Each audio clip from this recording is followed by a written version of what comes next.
पिछले कुछ महीनों से भारत और बांग्लादेश के बीच का माहौल काफी हद तक शांत तक हो चुका था, लेकिन बांग्लादेश ने तेवर में आकर भारत के खिलाफ कुछ ऐसे उलटे सीधे कदम उठाए हैं जिससे दोनों देशों के बीच का माहौल एक बार फिर से गर्म हो चुका है।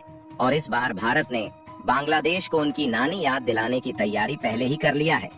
दरअसल भारत के खिलाफ इन दिनों हालात कुछ ऐसे बन गए हैं जैसे किसी ने एक के बाद एक मोर्चे खोल दिए हों। पहले यूनाइटेड नेशंस की रिपोर्ट आई जिसमें भारत पर गंभीर आरोप लगाए गए। फिर बांग्लादेश की सरकार ने भारत को कटघरे में खड़ा कर दिया और अब तो सीधे बांग्लादेश की सेना ने बयान दे दिया है जिसने कूटनीति की सारी मर्यादाएं तोड़ दी हैं। आरोप सिर्फ रोहिंग्या घुसपैठियों तक सीमित नहीं रहे, बल्कि इस बार तो भारत को खुली चेतावनी तक दे दी गई है। संयुक्त राष्ट्र ने कहा कि भारत रोहिंग्या शरणार्थियों को जबरन जेलों में बंद कर रहा है और फिर उन्हें जहाजों में भरकर समुद्र में छोड़ देता है। इसके बाद बांग्लादेश का आरोप आया कि भारत पुश इन रणनीति के तहत रोहिंग्या लोगों को उनकी सीमाओं में घुसा रहा है। मगर अब मामला सिर्फ आरोपों तक नहीं रहा, क्योंकि भारत ने भी सीधा जवाब दिया है। भारत ने ढाका को साफ कह दिया है कि पहले अपने देश में निष्पक्ष चुनाव कराओ और बार बार भारत पर उंगली उठाना बंद करो। इस बीच खबर आई कि बांग्लादेश ने सिलीगुड़ी कॉरिडोर के पास चीन को एयरबेस देने की इजाजत दे दी है। यह वही इलाका है जो भारत के लिए बेहद संवेदनशील माना जाता है। भारत ने बिना देर किए तुरंत जवाबी कदम उठाए और 1971 में इस्तेमाल हो चुके एयरबेस को फिर से सक्रिय करने का फैसला लिया। वहां अब राफेल फाइटर जेट और S-400 डिफेंस सिस्टम तैनात कर दिए गए हैं। इससे साफ है कि भारत अब किसी भी खतरे को हल्के में नहीं लेने वाला। भारत और बांग्लादेश के बीच लगातार बढ़ती टेंशन के बीच कौन कौन से कम हालिया कदम उठाए गए हैं, पूरी डेवलपमेंट को इस वीडियो में समझते हैं। बांग्लादेश से जुड़ी खबरें लगातार चिंता बढ़ा रही हैं। कभी सेना का बयान तो कभी सरकार का आरोप, दोनों मिलकर ऐसा माहौल बना रहे हैं जैसे भारत को किसी तरह अंतर्राष्ट्रीय दबाव में लाया जाए।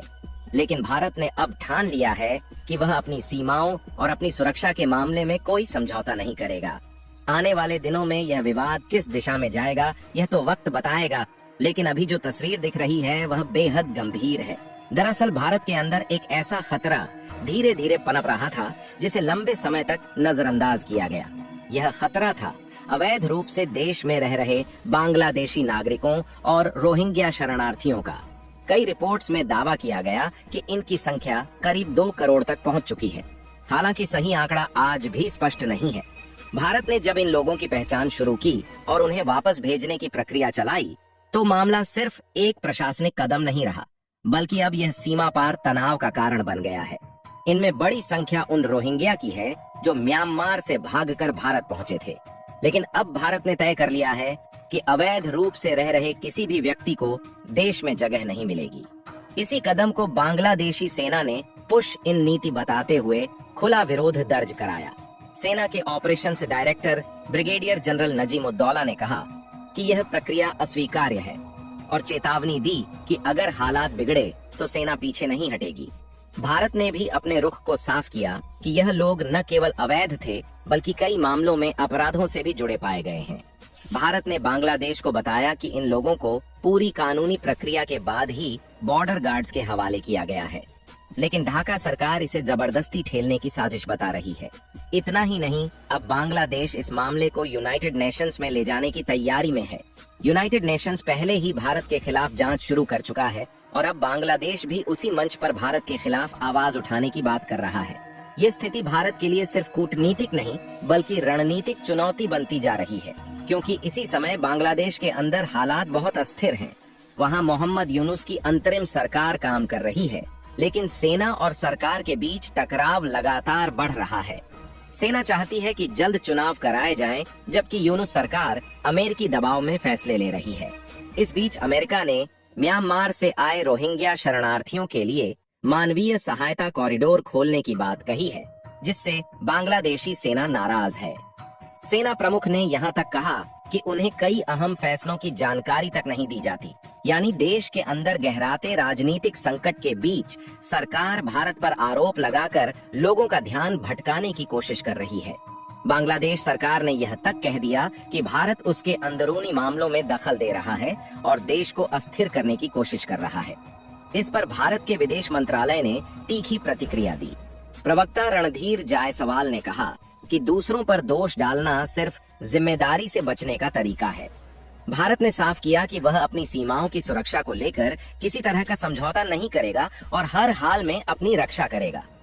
भारत ने अब पूर्वी सीमा पर सुरक्षा को पूरी तरह अलर्ट मोड पर रख दिया है। सिलीगुड़ी कॉरिडोर, जिसे चिकन नेक कहा जाता है, वहां राफेल फाइटर जेट्स और S-400 एयर डिफेंस सिस्टम तैनात कर दिए गए हैं। यह इलाका इतना अहम है कि यहीं से पूरा उत्तर पूर्व भारत जुड़ा हुआ है। अगर यहाँ जरा सी भी हलचल हुई तो उसका असर पूरे पूर्वोत्तर क्षेत्र पर पड़ेगा। इसी वजह से भारत ने अब वहाँ ड्रोन निगरानी, बॉर्डर पेट्रोलिंग और सैनिक तैनाती को पहले से ज्यादा सख्त कर दिया है। अब चिंता की बात यह है कि बांग्लादेश की अंतरिम सरकार चीन और पाकिस्तान के और ज्यादा करीब जाती दिख रही है। हाल की रिपोर्टों में दावा किया गया है कि बांग्लादेश अब चीन से 20 की संख्या में करीब $2.2 बिलियन में J-10CE फाइटर जेट खरीदने की तैयारी में है। अगर इन्हें उत्तर बांग्लादेश में तैनात किया गया तो भारत की सुरक्षा संतुलन पर सीधा असर पड़ सकता है।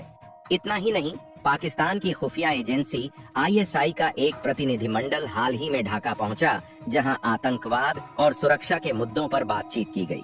भारत के लिए असली चिंता यही है कि कहीं पाकिस्तान की तरह बांग्लादेश भी आतंकवाद को अपना नया हथियार न बना ले।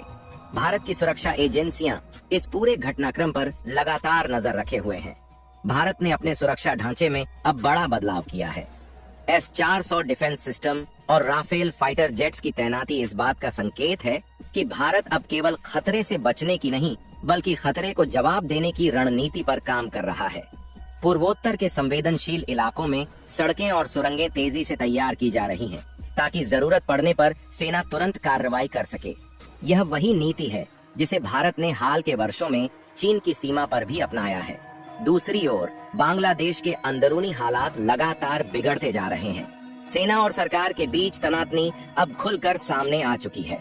मोहम्मद यूनुस की नीतियों को लेकर वहां असंतोष बढ़ रहा है। अर्थव्यवस्था डगमगा चुकी है। टेक्सटाइल इंडस्ट्री, जो बांग्लादेश की रीढ़ मानी जाती थी, अब बर्बादी के कगार पर पहुंच चुकी है। कारोबार ठप्प है, विदेशी मुद्रा भंडार घटता जा रहा है और बांग्लादेशी टका लगातार कमजोर हो रहा है। हालात इतने बिगड़ चुके हैं कि अब वर्ल्ड बैंक और IMF से भी लोन मिलना मुश्किल हो गया है। इन सब का असर बांग्लादेश की राजनीति पर भी पड़ रहा है। तख्ता पलट की चर्चाएं तेज हैं और जनता में असंतोष बढ़ रहा है। ऐसे में सरकार अब अपनी नाकामी का ठीकरा भारत पर फोड़ने की कोशिश कर रही है।